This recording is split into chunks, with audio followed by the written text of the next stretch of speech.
Savvy Cat, Ana Caramujo, everybody. Hola, bom dia. Bom dia. I'm actually in Portugal, so. Oh, what a letdown after all that build-up. And so my normal background in Caldas, see, my pre-background. Gothic is the Gothic background. Really, you almost look like you're getting a little bit ready for Halloween there with some of your cushions. I'm actually really bummed. I was really looking forward to spending Halloween in the US, but yes. No, that's probably not going to happen because I'm taking care of the bureaucracies, and the bureaucracies are always slower than we hope. It's true, isn't it? If death, taxes, and bureaucracy being slow, certainties in life. Oh, okay. My mistake then.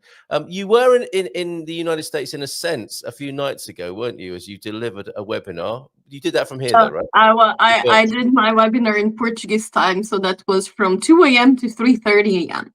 What was that like, and how did it go?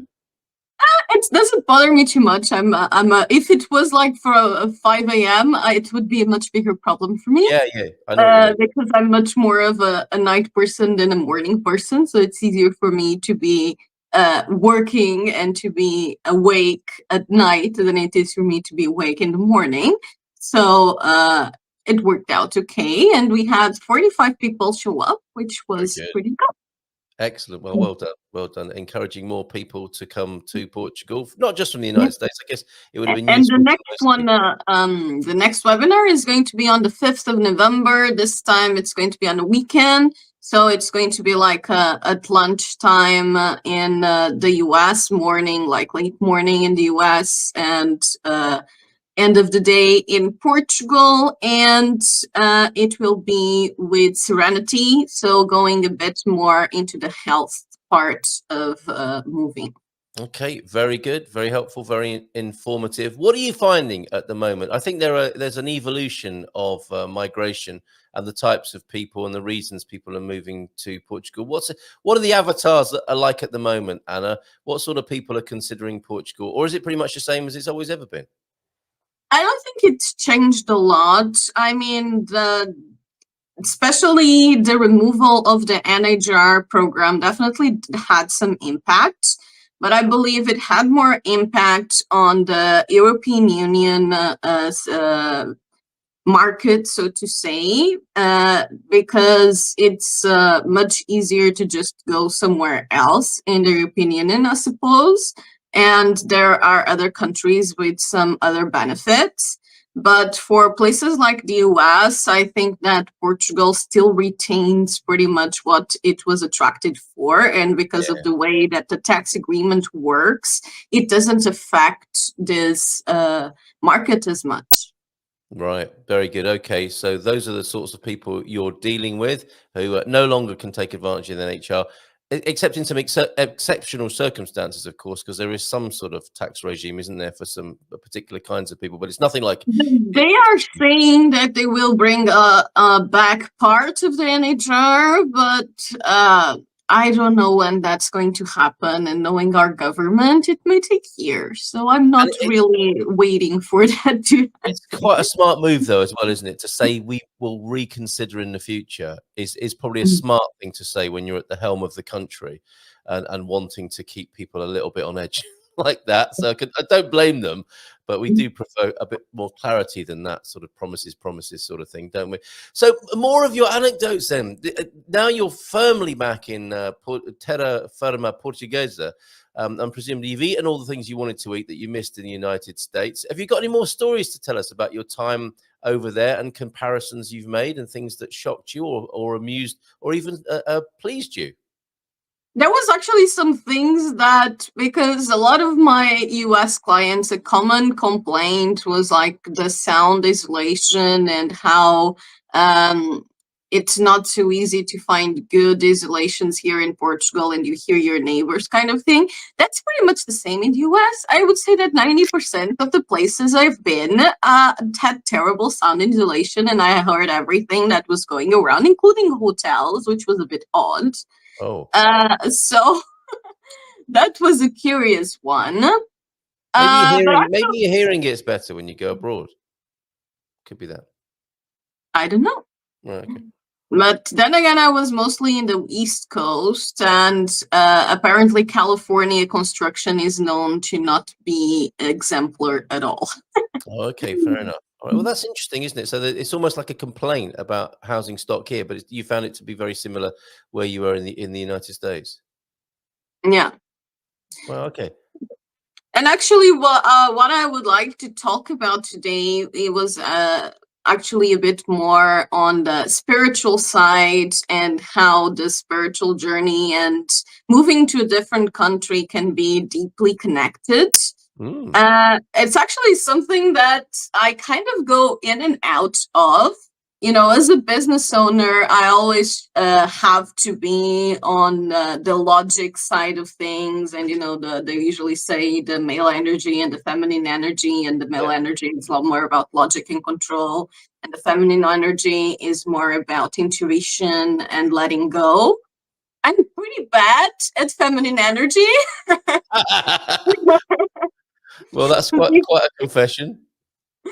Because, you know, as a business owner, I always want to be in control of things and make plans and make sure that things are on track, kind of thing. Yeah. And so I tend to even unconsciously kind of pull away to the more spiritual and more intuitive sides of things. But I do think that that's an important part of this journey. It's just that sometimes it just gets out of the big picture, I suppose. Yeah, we were kind of referred to that earlier on, you know, and we live in a world, don't we? Our culture, our Western culture, is very externally focused, and we're constantly encouraged to look outside rather than inside, which again you might say is yin and yang and male and female. So, did traveling enhance your introspection? Then is that what you're saying? Yes and no. Like for me, traveling has always been a constant in my life. And although this journey to the US was a bit of a different experience than what I normally do, it's definitely was very much a different energy and a different position in my life, so to say. And I would definitely say that I was more open in the US because I was more open to new experiences, and because it was the goal of that trip was exactly to learn and understand the market better. Yeah. So I wasn't in control, and I wasn't supposed to be in control, although I did try a bit. And I think that's the experience very much when you're trying to go to a different country and to make a big change like that, is that you will have to let a lot of things go, and you will have to not be in control at most of the times, and let things happen. And that is sometimes very hard, especially for people like me that like to know what they're doing and what is happening and where it is going. So, how was your experience of that then? Was it stressful, or did you turn it into something else? Did you sort of, you know, in the way that Em was talking about earlier on, did you pause and have a look at what was going on for yourself, and did you learn something about yourself in that way? It was curious because even though it was a business trip, I felt a lot more fulfilled on a personal side because it was a very different experience, and I got to meet a lot of people, and I actually identify with the big part of the culture, you know, the side of the entrepreneurship and the whole ambition and working for yourself kind of culture. We don't have that as much here in Portugal. Portugal is a much more laid back kind of culture. And so it was very exciting for me to just meet people and get to know the different cities and explore the locations and so on. So on a personal level, it was very fulfilling, but it was very stressful on the business level because I didn't feel like I was in control at all, and I wasn't sure if I was achieving what I wanted to achieve. So it was very stressful in that way. Yeah, yeah. And how did you cope with that? What was your strategy? Well, I'm not sure if I did. Yeah, fair enough. Okay, maybe you're still processing. Because What I think I just very much let things go and was open to the different experiences and to learning. But then when it got to a point where I felt like I was losing control of the business side of things, I pretty much just came back to Portugal and am currently trying to get everything under control. So I Yes. very much feel like I did lose control of that, but I don't feel like that was a negative experience. Yeah, fair enough. Fair enough. And have you do you feel like you've achieved what you wanted to achieve by going to the States, and will you be going back?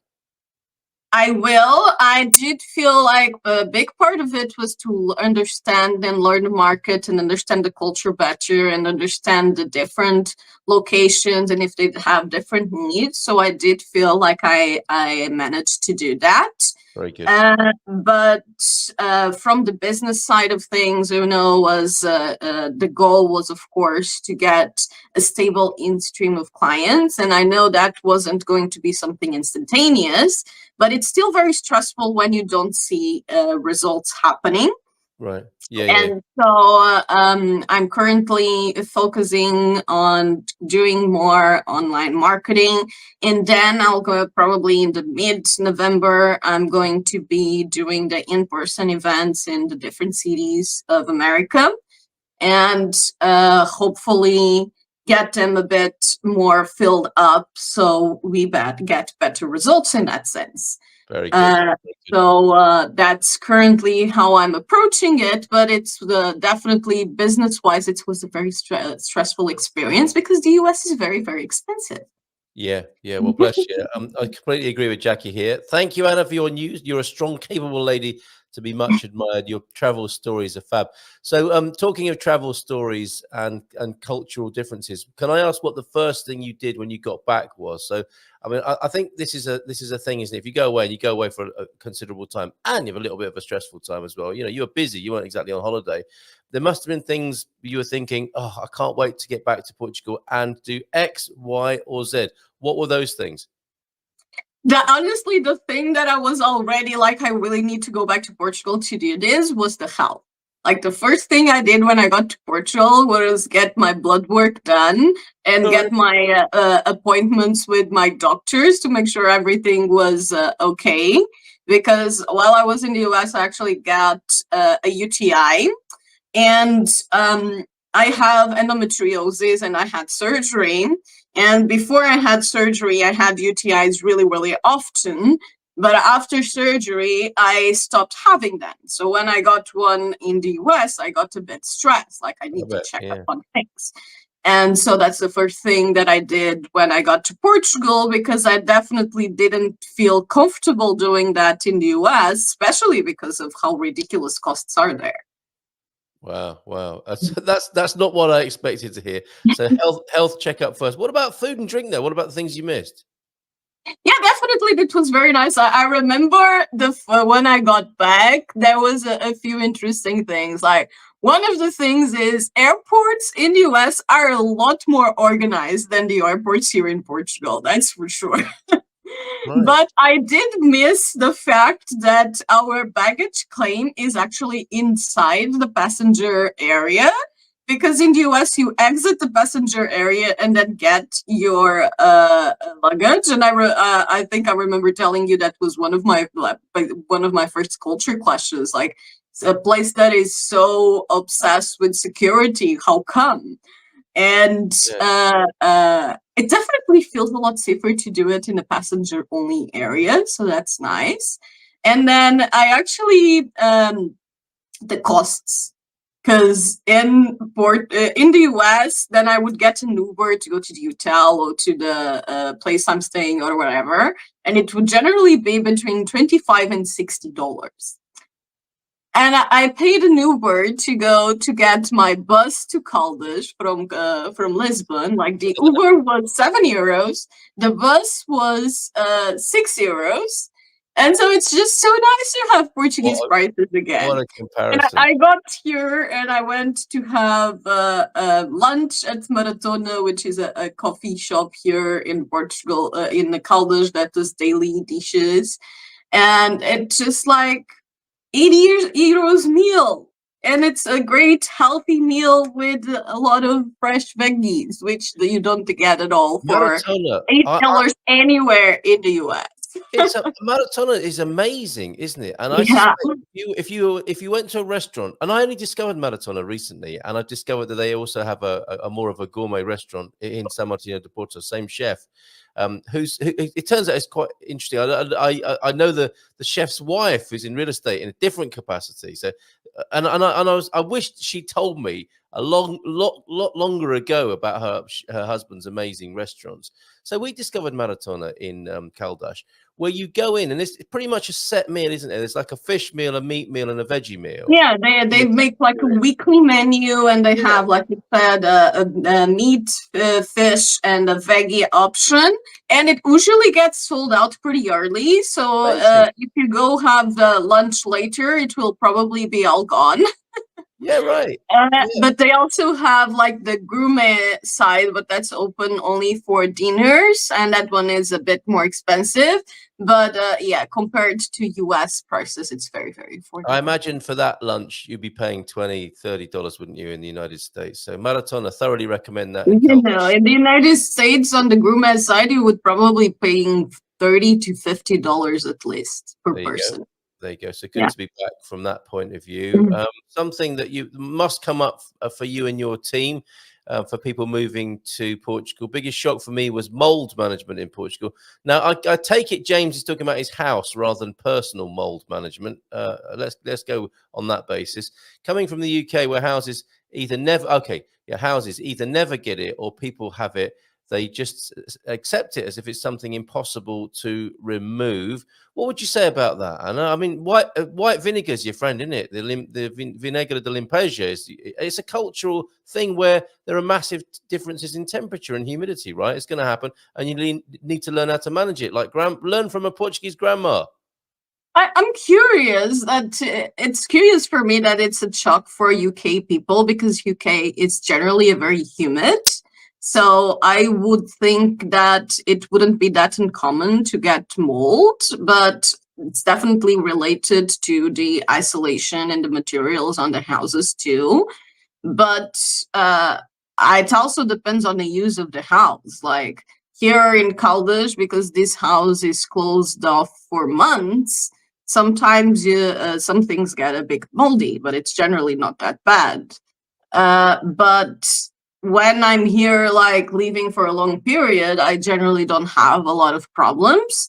But it's definitely very related to the humidity getting inside the house. Like in Porto, we live, my mother's house is on the last floor. And so my room is actually directly under the roof.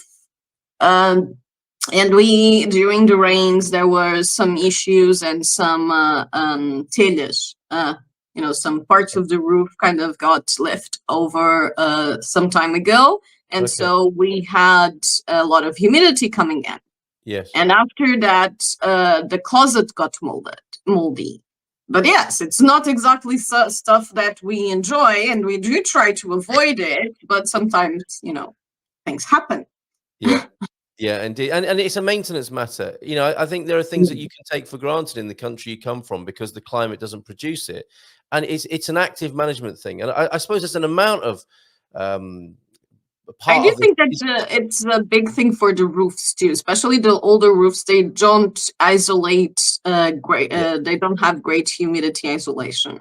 The membranes are not there, aren't they? Yeah, okay, so fair enough. Partly to do with the housing stock, but it is something that has to be actively managed, and you need to know when to put your shutters up and down, and you need to know when to air the house. It's not just a matter of having the shell of your house with low maintenance. There is a higher amount of maintenance to be done on a day-to-day basis, on a housekeeping basis. James, coming in on that point, in the time I've been here, I've learned that air circulation is the enemy of mold. There you go. For houses and people. And mildew as well. Works great in the summer. but it's Yep. more difficult when it's cold outside. You get those windows open. It's just a matter of getting into the local housekeeping culture as much as it is. You know, if your house is like that, there's not much you can do about that, but there is something you can do to learn the ways of air circulation and shutters and windows and that sort of thing. And white vinegar topically as well. Not bleach. I mean, some people use bleach and it has its benefits, but white vinegar, I think, is a better thing to use inside the house, a little bit more natural as well. You've come back to your team, of course, here. Your team have been working hard in Portugal while you've been away. Any hotspots of activity? Are there parts of Portugal we should know about, Anna? Currently north. Currently the north is definitely the hot spot in my company. Like everyone is going to the north. I would actually very much like people, please come to the center and south because we need more people in the center and south, please. Okay, all right. But So everyone is going to the north right now for some reason. Yeah. Oh, look! Don't put things against outside walls. That's good. I've made some kitchen cabinets, and they come supplied with a piece of hardboard. Now, I've noticed on this note, by Randy, good call, sir. If you put the hardboard backing into cupboards and shelving units and kitchen cabinets, that little space between a cold tile wall or an outside wall can become moldy. I think you're better off without it. So I didn't put these in. And you know, when you get an IKEA kitchen cabinet, you've got to nail it in as well, which is quite an arduous and unforgiving job. Forget about, I think hardboard is a very poor material to be using against a cold wall or against the wall anywhere in Portugal. It will get moldy and then it will drag everything else down with it. It's like a wick. It wicks the moisture in the air and becomes moldy. So that's a good call. I learned that bleach works less than vinegar, and dehumidifiers are a game changer. I've got to mention that, of course. And we don't really get the humidity at this altitude for mold. Never had any inside, but warm air conditioning certainly helps. Thank you for all your input, everybody, on mold. A moldy morning this morning. I've got a video to play talking about the north. We've got Owen, who's involved in a mural, as he called it, a mural in a school. It's a lovely little story, which we'll stay on top of, and we'll see this mural develop, hopefully. Owen sent us a little bit of video, so we'll finish with that this morning. After you've had your last word here this morning with us, great to see you and welcome back to Portugal. Isn't that funny, the foreigner welcoming you back to your own country, Anna? Why not? We have been here for a longer time this year for sure. That's true, isn't it? Yes. So what have you got to say to everybody? You got another webinar coming up. Any other announcements from Savicat? We just launched our video about Amaranto, which is actually the homeland of my Lisbon agent, Graciosa. Okay. And not Amaranto, Abrantes. Amaranto is in the north. Abrantes. Oh, Abrantes. Okay. All right. Yeah. And Abrantes can be very interesting for those that want to be not too far from Lisbon, but still very affordable, because you still have prices mostly on the 1,000 euros per square meter range. And you are in a 1.5 hours radius from Lisbon, and there's a lot of transport to Lisbon. So it definitely is going to be an up-and-coming area. And it's likely going to happen like in Setúbal. Like Setúbal was one of the poorest areas of Portugal 10 years ago. And it's currently, I think just this year, it's surpassed the prices in Porto. And it's, of course, because of the costs in Lisbon going up and people spreading out. So I do think that places like Abrantes and just a bit before Abrantes, you have Santarém, can be extremely interesting. Although Santarém is definitely a bit higher, it's still very affordable. And can be very interesting investments because they are definitely going to keep rising in price due to the popularity of the capital. That's a really good tip, and I do like Abrantes, and you make a very good comparison between Setúbal and Abrantes there, because when you drive past it or look at pictures of the place, you think it's a power station or it's a dockyard, and then on the first glance, they're not the prettiest of places, are they, when you're passing? But if you take the time to go into the city of Abrantes, for example, it's beautiful up on the hill there, isn't it? There's some really lovely parts. Yeah, it has gorgeous locations, natural locations around, like mountain and riverside, a lot of fluvial beaches that are beautiful with waterfalls kind of thing, and even there's even a windmill park like old windmill, not the modern one. I'm with That is really nice. you. Yeah. And like you said, like the city definitely needs some work and it's in need of a lot of renovation. But like I said, I think it's a good comparison to Stubble, because Stubble, if you went there before it became so popular, it was also not a very beautiful location. And now the center of Stubble is amazing, and it's mostly renovated, and the prices are very high, and it's very popular. Yep, a branch is great. We found a lovely little part of the town. It was an arts cafe, I think, and so lovely little things going on there. And there's a pizza restaurant underneath the big radio mast, which is an old bus, I think, or a tram or something. Some lovely little bits to a branch. Good call on that. James, you were asking about Maratona. This is it. It is Maratona Maratona. There, that's probably from their gourmet side of the restaurant, isn't it? And then Yeah, it's on the 25th of April Square here in Caldas, where the courthouse and the town hall are, and there's the church, and then there's Maratona. Great location, great location, cool staff as well. It's a slightly different place.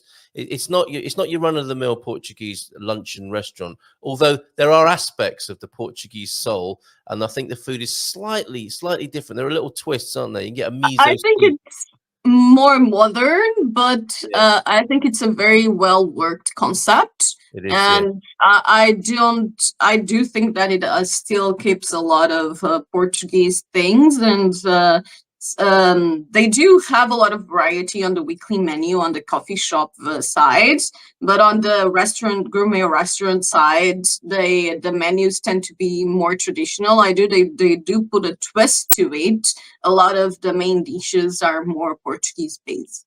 Yeah, and you wouldn't the one of its this isn't a negative exactly, because they're very popular and busy anyway. It's not obvious. It looks like it could be a cafe with a gazebo outside. It's not obvious, and that's why I think we missed out on it. James, very happy. He looks like he's having an obrigasm, the way he's written it there. But I mean, that's when you're so happy you have an obrigasm. Very good for you, James. Thank you for being here, Savvy Cat Anna, this morning. I'm going to do the God Squad tip of the day, and we'll have a look at Owen's mural. But thanks a lot, and we'll see you again next month. Yes. All right. Take care. All the best to you, and all the best to the team as well. Cheers, Anna. Bye.